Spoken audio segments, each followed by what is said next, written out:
What's the meaning of cosmic dust?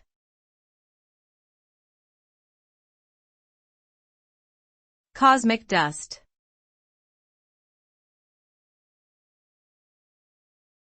Cosmic dust.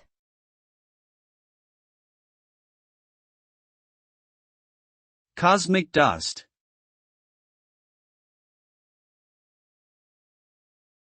Cosmic dust.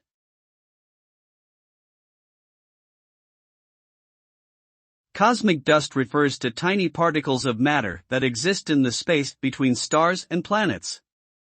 These particles can be made up of various elements like carbon, silicon, and even metals like iron. Cosmic dust can originate from sources like supernovae, asteroids, and comets. It is important because it plays a vital role in the formation of stars and planets, as well as providing clues about the history and composition of our universe. Cosmic dust can also affect the way light travels through space, leading to phenomena like interstellar reddening.